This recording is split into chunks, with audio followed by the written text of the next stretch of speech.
Okay. All right. So today, obviously, we're going to talk about quant comparison questions.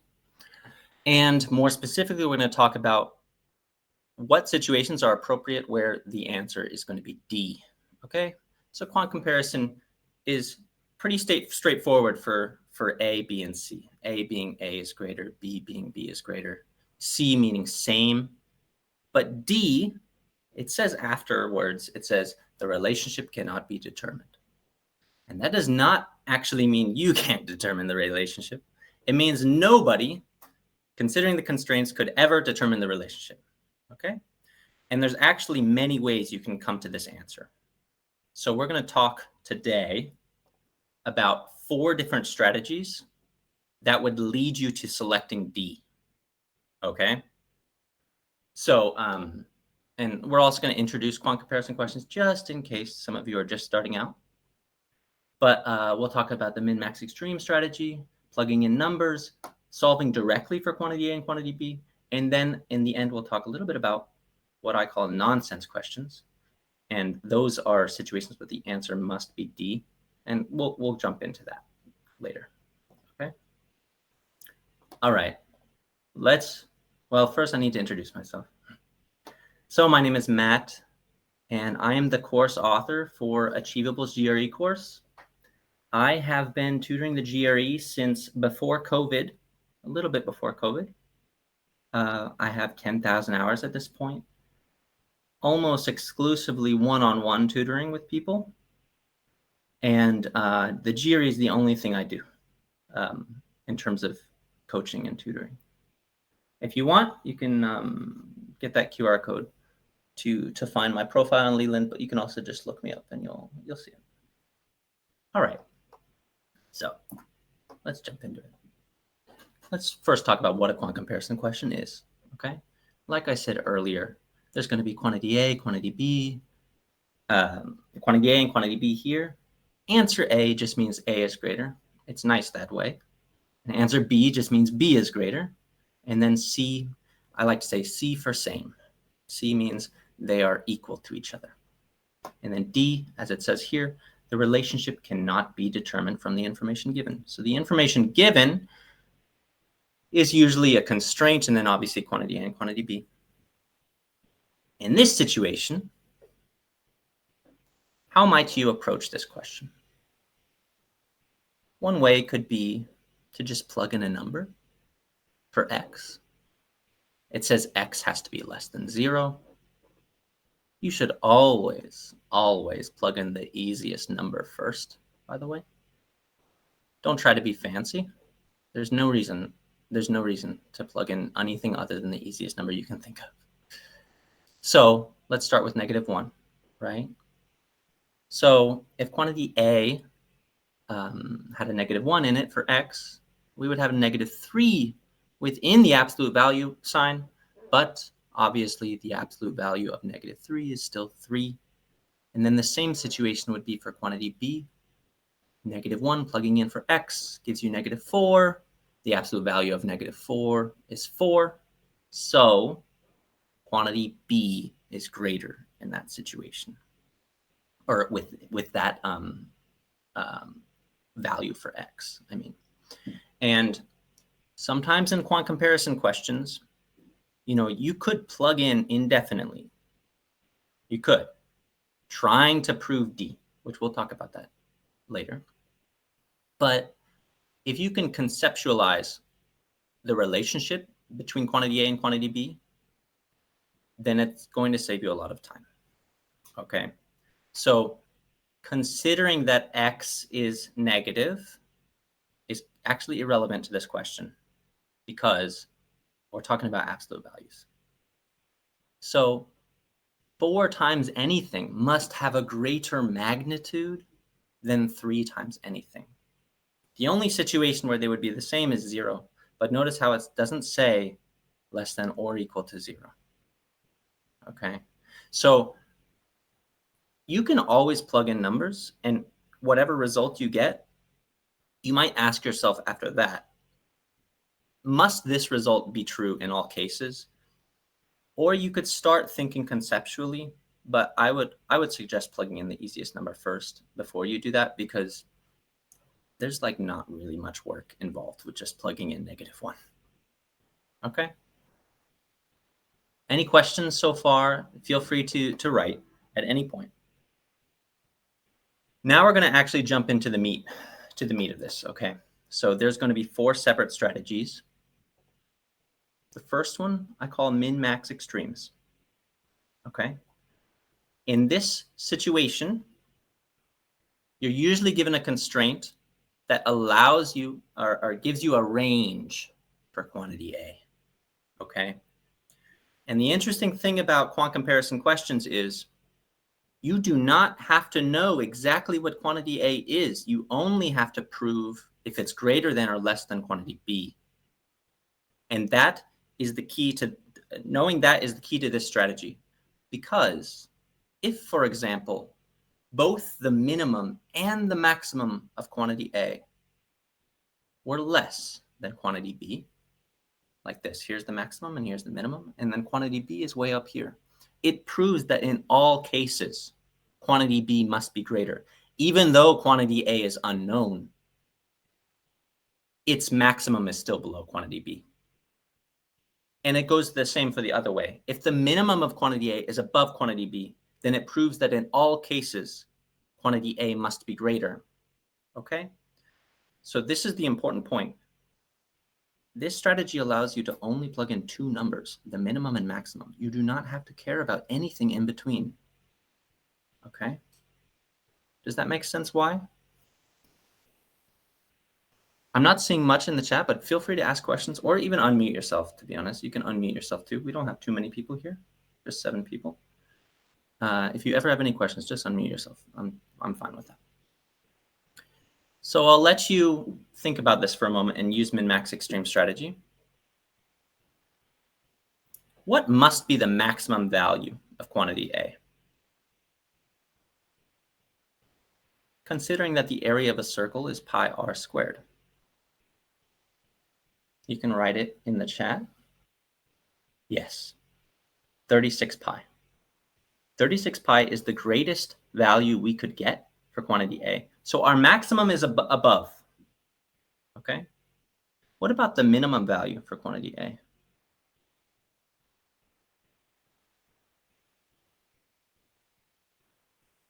Yes, 25 pi. So our minimum is below quantity B. And this is the other situation. If ever you've proven one situation where the maximum is above and another situation where the minimum is below, that's when you choose D. Okay? So the benefit of this strategy is you don't have to care about anything in between. You only have to plug in 2 numbers and then ask yourself, is quantity B between them? If so, the answer is D.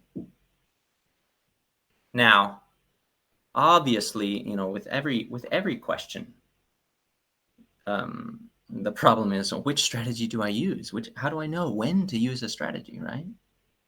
So here's a few important points to keep in mind when you're trying to choose a strategy or trying to ask yourself, should I use min-max extreme here? Okay. I see min-max extreme questions most often when quantity B is a single value. When quantity B is a single static value that doesn't change, usually, it lends itself to this strategy. You ask yourself, how big could A be? How small could A be? And compare that to the single value that is quantity B. Another situation would be if you have a constraint that has a range with inputs. Okay? I should also say, though, this strategy is even relevant with geometry questions, which it doesn't seem like it would be. But in the GRE, you're not allowed to trust your eyes. Maybe some of you know that already. With geometry questions, if a triangle looks like a right triangle, but there is no information that actually proves it to be true, that it is a right triangle, then you can't assume it's a right triangle. So even with geometry questions, you might consider the constraints of the picture and then manipulate it. So for example, if a question asks for the area of a four-sided shape that is inscribed in a circle, I'm just going to do that. I'm going to do that here. We'll have a circle here, and let's say there's a four-sided shape that's inscribed inside of a circle. The minimum value of the area, let's say the radius equals 2. The minimum value of the area of this four-sided shape that is inscribed in the circle would be practically 0, because we can put 3 points up here and 1 point down here and make it as tight as possible. Okay? So this is my point is this is relevant strategy even in situations that it doesn't seem like it would be relevant. In the maximum value, the largest area of the four-sided shape that you could get inside of a circle is a square that is inscribed in that circle. Okay? Now, to get the area of that square, we would say that the radius is 2. So the diagonal is 4. So the side length, and this is getting a little bit into the details, but this is a 45, 45, 90 triangle now. Half of a square makes up isosceles right triangle. And so this side length would be 4 over root 2. And then that side length would also be 4 over root 2. And then the area would just be 16 over 2, which would be 8. That's the maximum extreme, though. So a minimum extreme would be almost 0. The maximum extreme would be 8. And then you would just compare that to quantity B. Okay? So it's also relevant in geometry questions as well. If the answer is on the edge of the minimum or maximum, that still means the answer is D. Oh, that's actually this next one, but I should still say that. But let me start with this. If you found an answer for the minimum or maximum that let's just say is just below or just above quantity B, it means that you did it right. Because in the GRE, the people who write the exams, they're not going to just let it be very random and have like the minimum and maximum like 1,000 away from quantity B. It doesn't really test anything very well. So, and it doesn't actually like create a situation where people might make a mistake. So usually it's going to be very close. Okay. I should also say though, if let's say the maximum in this case, let's say this was 36 pi, then our maximum would be still 36 pi and our minimum would be 25 pi. The answer is still D. That's because at the maximum extreme, we are equal, meaning we have conflicting results, right? Conflicting results means D. In one situation, we have them equal to each other. In all other situations, quantity B was greater than quantity A. Okay. One extreme equal to quantity B still means the answer is D. That's what I just said there. Okay. Any questions about the min-max extreme strategy? Has anyone used it in their studying? I would definitely recommend doing it if you haven't done it so far or done it yet. Be on the lookout for it. If ever quantity A can be arranged and quantity B is a single number, that's when you should use it. Okay? All right, let's keep going. Let's talk about plugging in numbers. So we did that in our initial example, but we didn't really formalize it. You should actually have a very straightforward path that you do every time you plug in numbers, and we'll talk about that now. So in this case, we don't even have a constraint. So when you plug in numbers, it's very important to consider that you could plug in anything, okay? Don't think just integers. Don't think just positive numbers, okay? In fact, if there is no constraint, it's very likely the case that thinking creatively and not plugging in integers or positive numbers is the reason why the answer is D. That's very important. Okay. There's a reason why, I've written a course before. I've written plenty of problems, hundreds of problems. When you write a problem, you have this in mind. So if there's no constraint, it means you need to think about plugging in positives and negatives and even zero, possibly fractions, okay? I should say now, I'll just say one more thing too. If the constraint, for example, is x is greater than 5, if you start with 6 and then keep going up and plugging in numbers, 6, 7, and then maybe 100, and you get quantity b is greater in all cases, you still might be wrong. The reason is I never said the value of the variable is an integer. In that case, it's very often the case that if they don't say it's an integer and it has to be greater than something, if you plug in 5.1 or 5.01, only then do you get the conflicting result. Okay? So they try to be sneaky, and that's how they're going to be sneaky. All right? So what numbers might you plug in with this question? We have 10 to the x power plus 2x, and then quantity b is 5 to the x power plus 2x. What numbers might you plug in?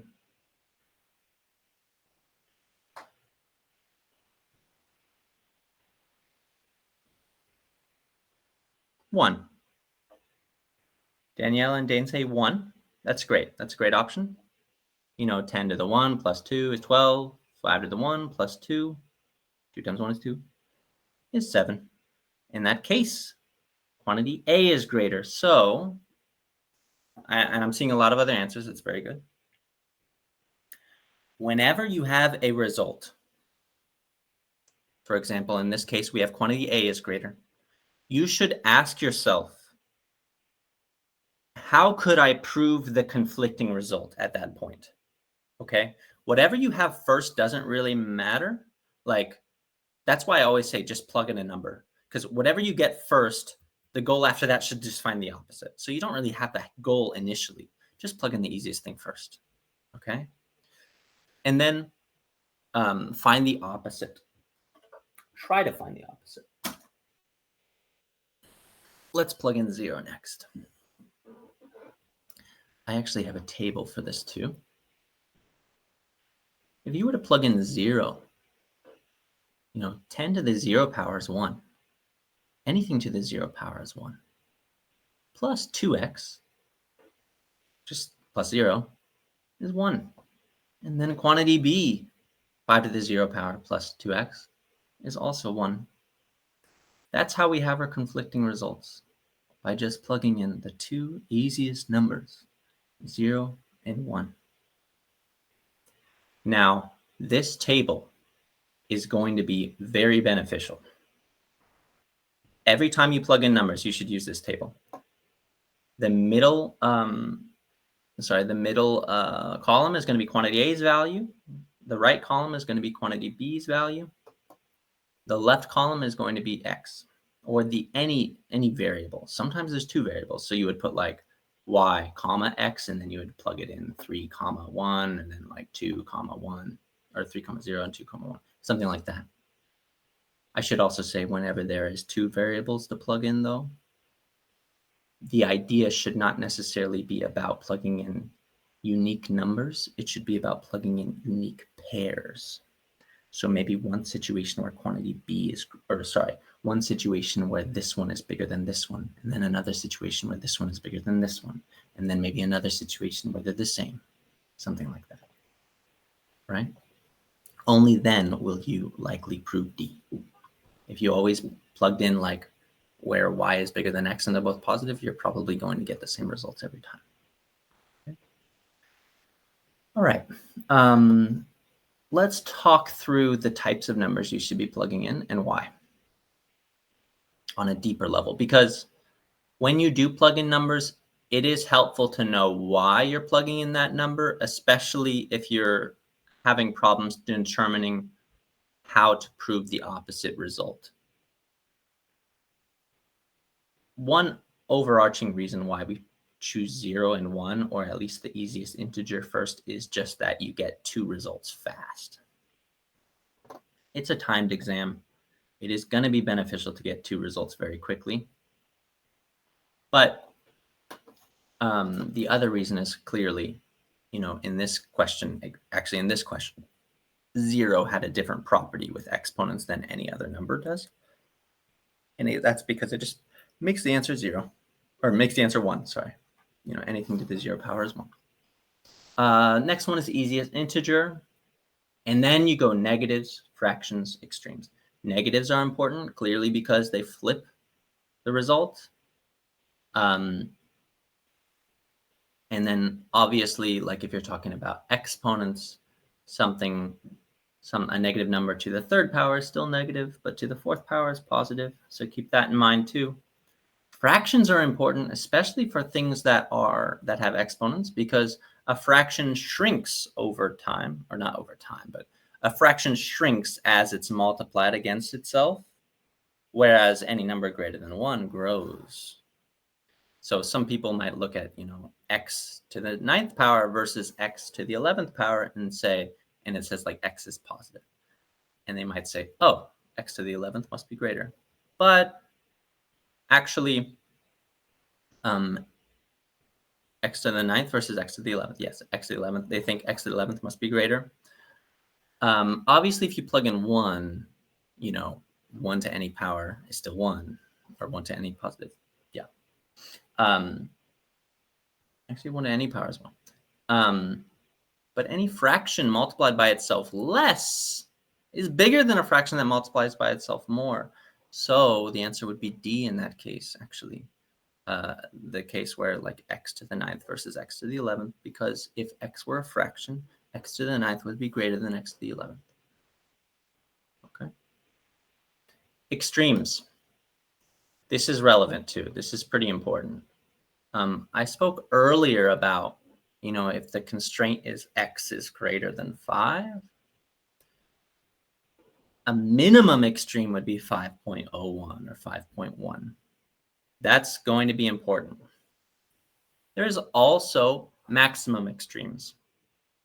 Sometimes the relationship of quantity A and quantity B don't change for a long time. Meaning, no matter what you plug in for x, one is still greater than the other, unless you plug in a big number. For example, I'll just write this out. For example, if it's like 100 plus 2x for quantity A, and then quantity B is just x.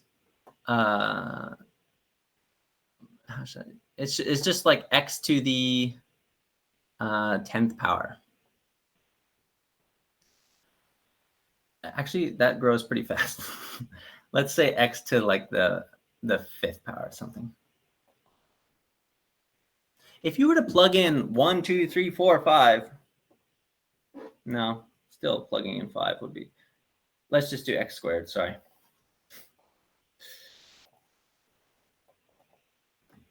If you were to plug in 1, 2, 3, 4, 5, 6, 7, 8, 9, 10 even, this is going to be greater. Once you start plugging in bigger numbers, like 100, for example, 100 times 100 is clearly bigger than 100 plus 200. So that's why extremes are also relevant. You would never know unless you plugged in a big number that quantity B could be bigger. Okay? Always keep these in mind. And the other reason why this is important is that keeping these number types in mind actually allows you not to think, which can be very beneficial on test day. You don't actually have to be creative and think to yourself, oh, if I plugged in 100, then quantity B would be bigger. All you have to do is ask yourself, have I plugged in an extreme? Just keep these 5 number types in mind, and you're very likely to get the answer, because these are all the number types that like are most likely going to give you unique results. So just keeping them in mind does the work for you. Okay. Any questions about that? If not, I also want to talk about the more complex ones. You know, when you plug in numbers, sometimes if something is like modular or it changes over every like however many. For example, if a question is about like the remainder when something is divided by 7. Clearly, when you plug in 8, the remainder is 1, 9, the remainder is 2. But if you plug in 14, there's no remainder. And then it goes back up like 15, 16, 17 again. So you do have to keep in mind what you're working with, but most often it's going to be these number types that are going to give you the unique result. Okay. Always use this table. I use this table. Everyone should use this table. Okay. When you have a conflicting result, though, you're done. That's when you choose D. You don't have to keep plugging in numbers. I should also say some people, when they use this table, they write these out first. And then they like start solving them. Go line by line because you're kind of wasting time here. You might prove D really fast. Okay, so don't solve all these, then solve all these, then solve all these. Don't do that. Just start a row by row. Okay, and of course this is a lot to handle. Practice is going to be how you're going to improve on this. Okay, it's a lot to handle like for test day if you've never done it, but actually you're going to do it on test day, but it's just going to be a lot more chaotic if you don't have the system. So you might as well learn the system. Always be aware of the constraints or lack of constraints. What I mean by lack of constraints is you can plug in anything you want if there's no constraint. But if there is a constraint, you know, everyone makes this mistake. They start plugging in numbers and they forget that it has to be an integer or something like that. So always be aware of the constraint. Okay. Now, this last one, we did not do this. And the reason is I wanted this to be a bit of a surprise. So before plugging in numbers, especially if quantity A are pretty complex, or quantity A and quantity B are pretty complex, before plugging in numbers, ask yourself, could I simplify quantity A or quantity B, or both? You know, simplifying, you can do in a number of ways, actually. Sometimes quantity A looks a certain way and quantity B looks in a completely different format, but you might distribute or like rearrange quantity A and suddenly it looks like quantity B, and then they become very comparable. Another thing you can do though, and this is really important, a lot of people don't do this. So either quantity A is bigger, quantity B is bigger, or they are equal. We know that to be true. Obviously, if the answer is D, well, no. Let's just keep going. Let me just finish this thought. If quantity A is bigger, quantity B is bigger, or they are equal, it's either an inequality or an equation. If that's the case, then we can do algebra. We could subtract 2x from both sides. Now we're just comparing 10 to the x power versus 5 to the x power.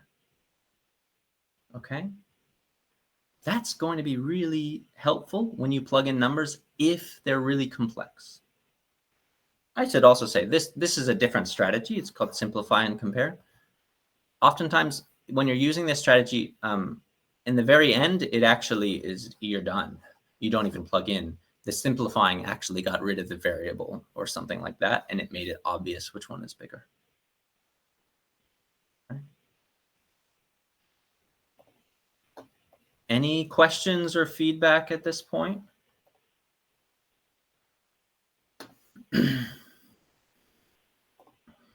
We have 10 people in here. Quick question, Matt. Yeah. Are there certain things in the setup of the equation that would make you think put in a fraction or Yes. not? Like if there's an exponent or like are there certain Yes. things to look for?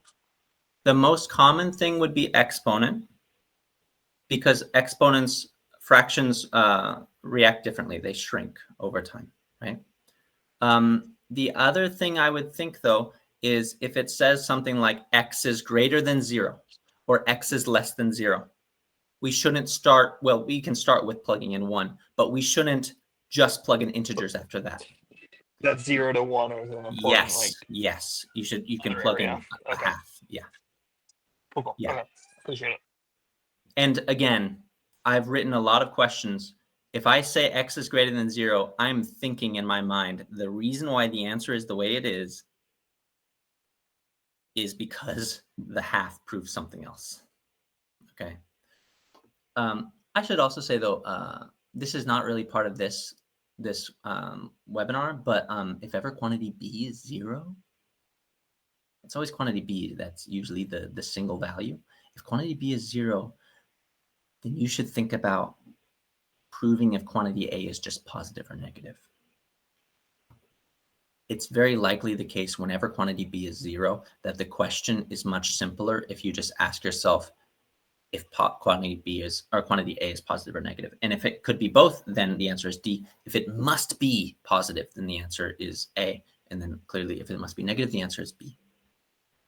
So that's another little hint there. All right, let's keep going. Let's next slide. All right. Now this is a tricky one, and I really want to know your. I shouldn't say it's tricky. I want to know what you get for this. So I actually want to take some time and just put A, B, C, or D in the chat once you get your answer, and we'll walk through it together afterwards.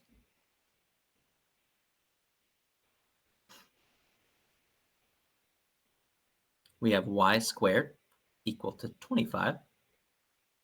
Then we have x plus 5 times x minus 5 equal to 0. Don't be afraid to answer or take your time.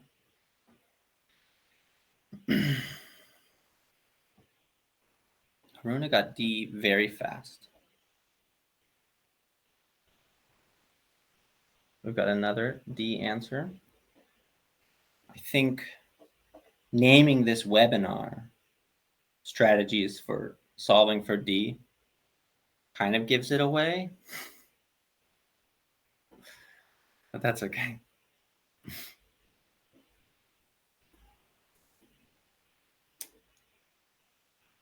All right, so let's talk about it a little bit. Because we only have 2 answers, so I'm sure some people are still thinking about it. Let's start out with this. And quantity B. Well, we know y could be -5 or 5. And this is an important point. The fact that quantity A or quantity B are just unknown does not mean the answer is D, okay? Because I don't know when you joined, Jeffrey, but we did min-max extreme strategy earlier. And if the maximum and minimum of quantity A are both below quantity B, it still proves in all cases that quantity A is greater. So the fact that they're like not unsolvable, but the fact that they could be more than one thing doesn't automatically mean D. But you're all still right. The answer is D. But let's talk about it, because lots of people think the answer is C. Okay. What are the 2 values x could be?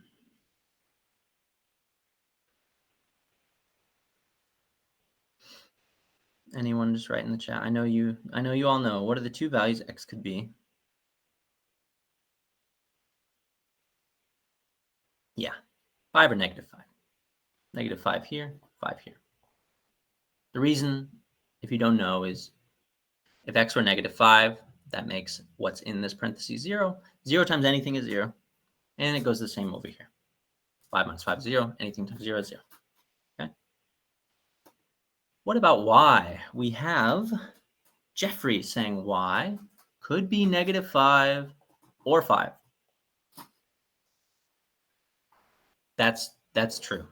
Okay. And I'll say afterwards, I'm going to talk about square rooting stuff and like when is it the positive or negative result, or when must it be the positive result? Because a lot of people have questions about that. But let's start with this then. If y could be -5 or 5, and x could be -5 or 5, lots of people look at these two pairs and they say the pairs are the same. So the answer is the two quantities are equal. But that is a trick, okay? Yes, exactly.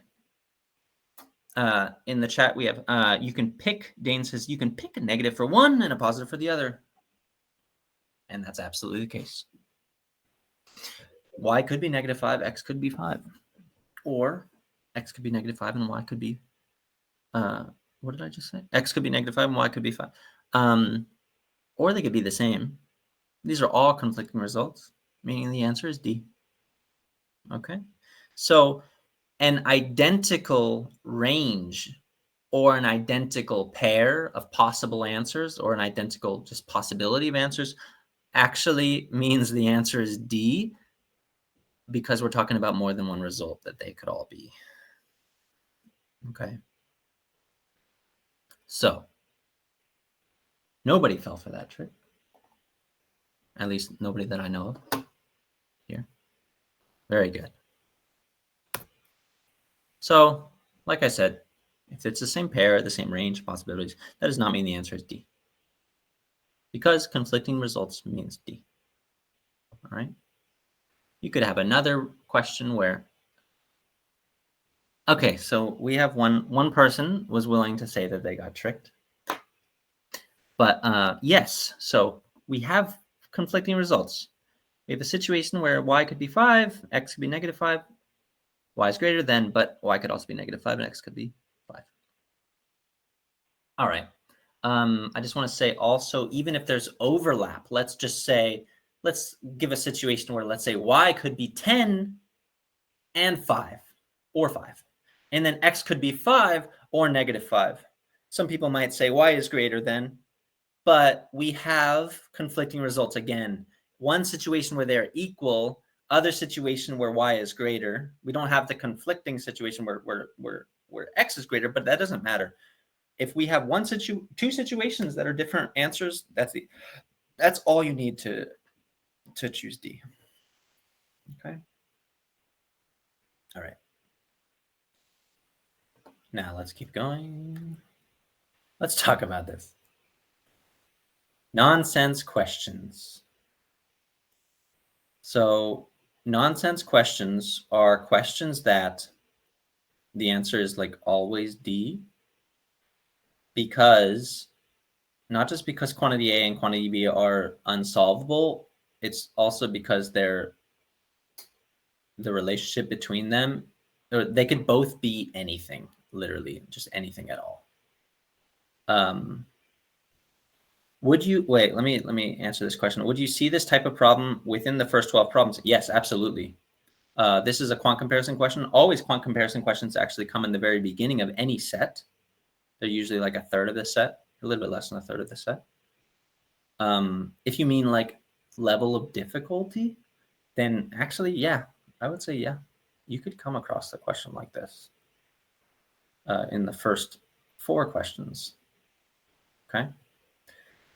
The other reason why I'm making this webinar as well is because all quant comparison questions come in the very beginning of a set. So it's really important to start out knowing the strategies to save a lot of time to help you later in the set. And it's good to just start out, confident. And the other thing I should say too is it's the only question type where you can kind of drill and get really used to, the other ones are just multiple choice, and you just find what the answer is and then just choose it. There are multiple choice strategies, but they're a lot more random, and there's also data entry where you just literally solve. These question types are really unique because usually you don't solve directly for A or B. So it's really important to get used to them and do a lot of practice with quant comparison. So let's talk a little bit. Is it safe to assume that the probability of A? Yes, that is what it means. So PA means the probability of A. So there is a math review document that ETS produces to know all of the notation. There's a math review document and math conventions document. You can find both of them on the ETS website. If someone has it, you can put it in the chat here. That talks about all of the notation that you could see on test day. And you're absolutely right. If we didn't know this notation, then we would not know what to do. So this means the probability that A occurs, P in parentheses A. And then P in parentheses B is probability that B occurs. P parentheses C is probability that C occurs. Now, let's just talk through this a little bit. Try to make some context to make it make sense. If events add up to 1, it's very likely that they're mutually exclusive and exhaustive events. That's kind of a mouthful. That just means that all of the possibilities are the only possibilities.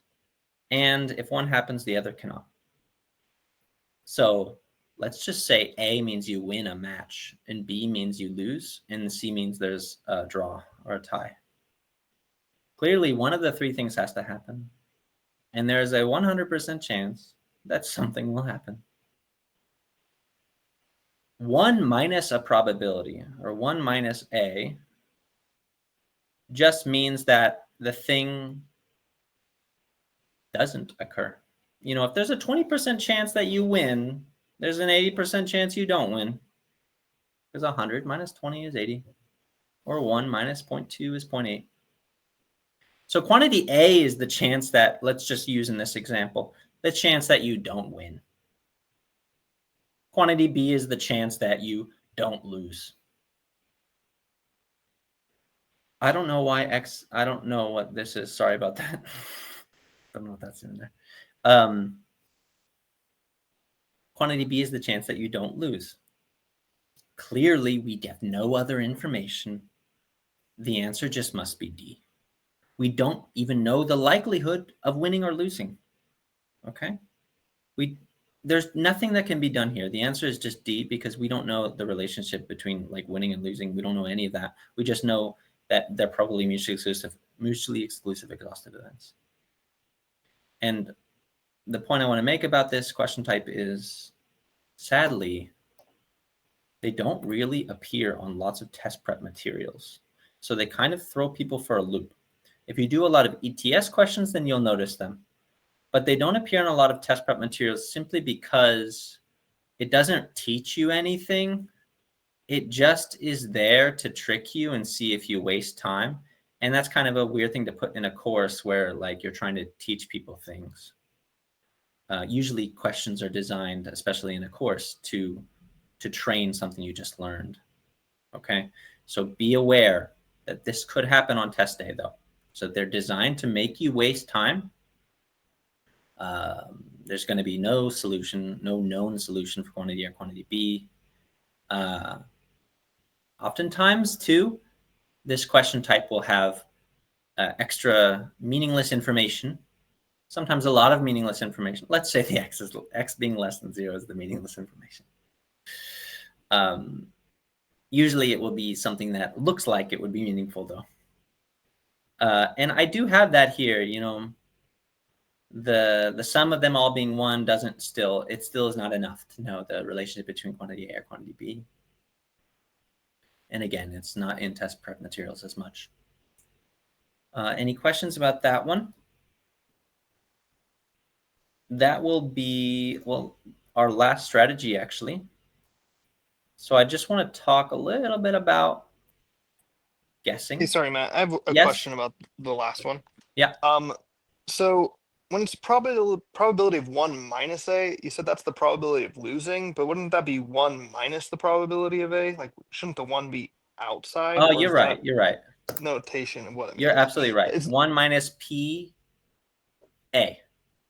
Yes, you're right. okay. So what does this mean? Yeah. It doesn't mean That's anything. what it means. Or What it means is what you're saying. Yes.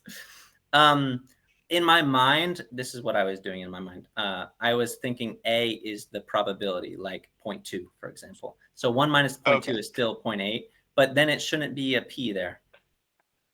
You're Yeah. right. So Yeah. if it was like 1 minus the probability of A minus the probability of C, Uh-huh. then we potentially could do a No, comparison because still no. no, even though we have that equation of Yeah, because it imagine would be C equal to is like, B, right? yeah, because imagine C is like just 0.00001. It's irrelevant. You're still just comparing these to each other, and we don't know the relationship between them. Okay, but we like know that the three together equal 1. So if there's 1 Yes. minus probability of A minus probability of C, that would be equal to probability of B, right? But we wouldn't Yes, it know it. must be equal to probability of B. Yeah. Okay. Okay. Yeah. One way Appreciate to it. think Thank you. about it is like a. I'm sorry about that. That notation. Thank you for catching that. But you can think of it as like a just a bar where we have three parts, and you can kind of move them wherever you want, right? And because we can move them wherever we want, uh, the furthest left one could be bigger than the middle one. It could be bigger than the right one. Any of them could be like tiny, tiny, tiny. Thank you for catching that, though. I was making these slides too quickly then. Sorry about that. That's good eyes, though. All right, let's talk about when guessing D is a good option. We we don't like to guess in the GRE, but for quant comparison questions, guessing D is going to be very a very smart choice considering a few things. Okay. When you don't know what to do and you've already felt you've wasted a lot of time, it's likely the case that you're actually working on one of these questions. Okay. So you should definitely guess D if you have not proven any result and you've wasted a lot of time and you don't know what to do. That's the best guess. The fact that you don't know what to do might be the reason why the answer is D. Okay. It's important to say, though, if you have proven any result and you can't prove anything else, don't guess D. I've had students who they prove A is greater in one situation or two or three or four, but then they just say in the back of their head, they're like, I feel like B is greater. I just don't know how to prove it. And then they just choose D. Don't do that. If you've proven some situation, just just choose that situation if you're at the point where you have to move on. Okay? But you should guess D if you've proven no situation. Okay? Also, if you suspect that it's a nonsense question, clearly, then the answer is going to be D. This is another important point, though. And I've had students who guess D because they don't know what to do, but you should never guess D in a situation where quantity A and quantity B are known to be single values. If you can solve, or if you know that it's solvable, let's say you don't know how to solve it, but you know for a fact that quantity A must be something and quantity B must be something, then D could never be the answer. If quantity A is a single value and quantity B is a single value, you know the answer must be A, B, or C. So we should not guess D in that situation. Okay? And there are going to be many situations where quantity A is something, it's a single value, quantity B is a single value. So don't guess D then. All right? All right. Let's keep going. All right, let's use the last 9 minutes to answer any questions you have about any of these specific strategies, or to be honest, you could ask me anything. You could ask me anything about the GRE that you want. So I'll leave it open for now. You can also use this discount code at checkout if you buy any type of package on my profile, and it'll be 20% off. What are some questions that you have though? And I'll jump around in the slides. Any questions or any thoughts?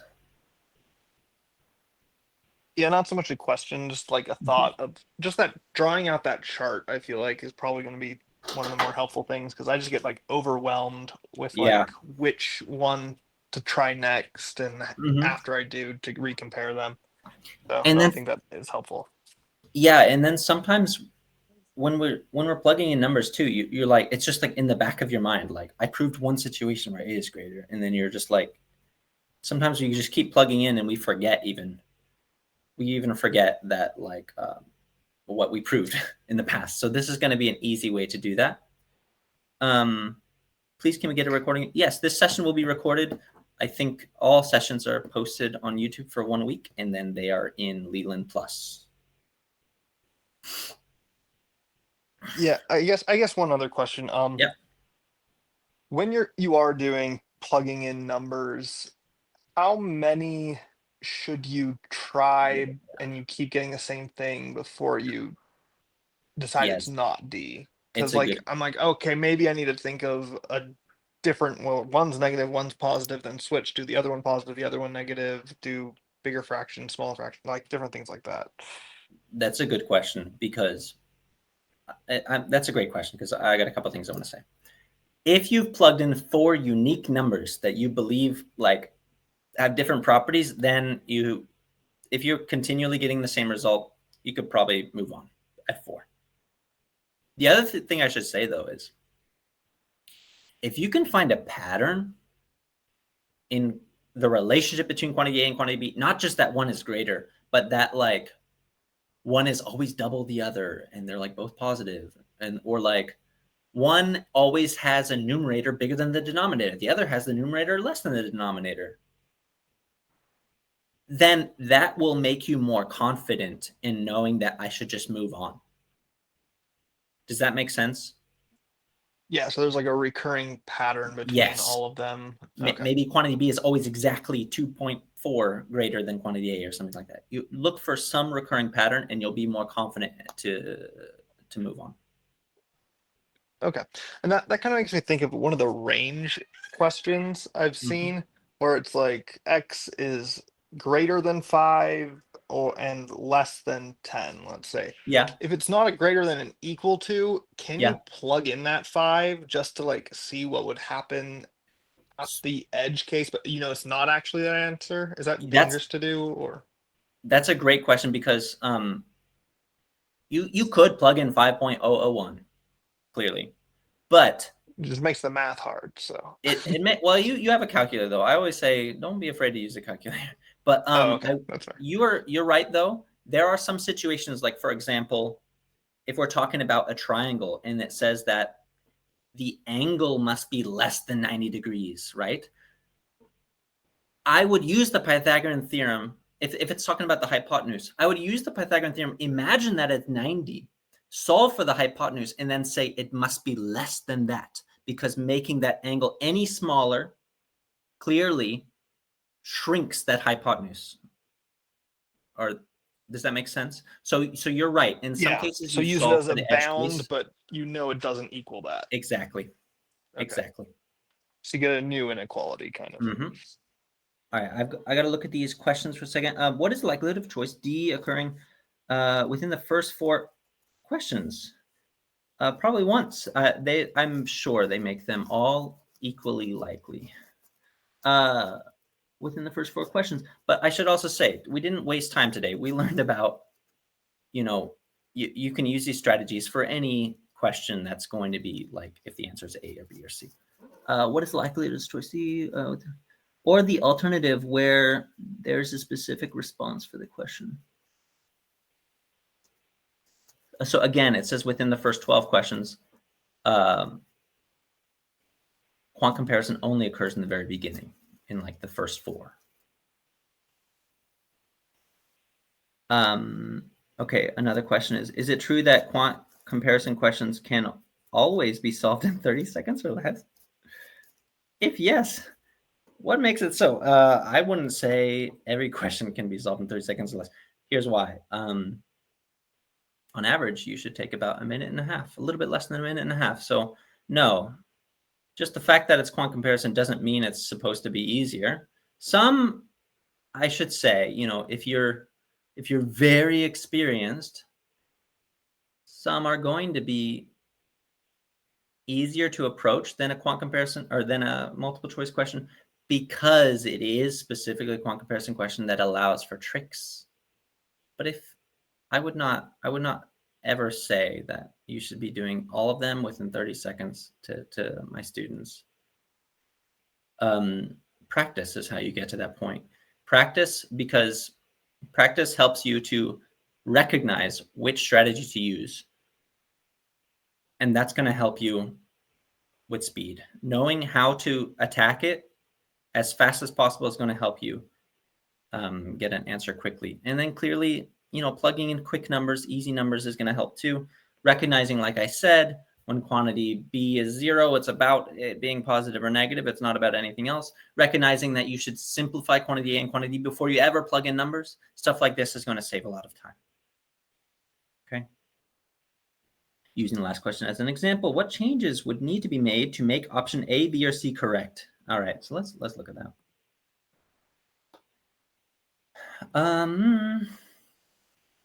A change to make, I would need to add to the constraint. A constraint where, let's say, probability of A is twice probability of B, and probability of B is twice probability of C. And then you would say something like A versus not A. That's going to be known. Clearly still, like, not A versus B. In that case, B would be greater, or this would be greater, because quantity B is less than quantity A. Or the probability B would be less than probability A. But again, like, there's no information here. So what would be needed would be more constraints, like specific constraints. How do you know it's a nonsense question so you don't waste time? Yeah. Unfortunately, it takes, I would say, like, recognition of the properties of what you're working with. So here, the relationship between these is unknown. So the probability, or the property of the probabilities, knowing that, like, this would be probability of A not occurring, is important, clearly. But, like, let me give you another example. There's a question. There's a question that just has, like, it says quantity A is like the ratio of the three sides of an equilateral triangle that have all sides y. So it shouldn't say the ratio of the three sides, sorry. It just says the ratio of two of the three sides. And then quantity B is the ratio of two of the three sides where an equilateral triangle has all x's. But it says y is greater than x. Well, the ratio of y to y is still 1. X to x is still 1. So the answer here is C. I would still call this a nonsense question because there's nothing to solve. There's nothing to do. So that's an important point. A nonsense question could be something where there is nothing to do, and that means that everything is possible, or there's nothing to do, and that's why, like, we're literally working with the same exact thing. So it's like everything. It's going to be a little more complex than just kind of knowing, like, the moment you see it. You have to analyze everything. I've seen other ones where, like, there's a point. This point is at 4,3. And there's another point. The point is at 3,4. That's not right, but let's put it up there. 3,4. And line y goes through 0.3 comma 4. Line x goes through 0.4 comma 3. It says, what's the slope of line y relative to the slope of line x? You only have 1 point for both lines. You need 2 points to get a slope. Doesn't matter what I've drawn. You can never trust your eyes. The relationship between the two is d, or the relationship cannot be determined because we just don't know the slopes of either. You only know 1 point of either. So that's another version of a nonsense question. All right. Any more lingering questions? If not, we'll have to end it. Any others? You can unmute yourself or write in the chat. If not, we'll say goodbye for now. Thank you all for being very active. That makes this much more fun for me. Can we re-see this? Which one do you want to see? Jeffrey? Oh, yes. Oh, no, the whole thing. Yes. This will be on YouTube next for about a week. And after that, it will be on Leland Plus, the recording. Okay. Awesome. Thanks, Matt. Appreciate it. All right. Thank you, everyone. All right. Goodbye, everyone. That was fun. Thank you.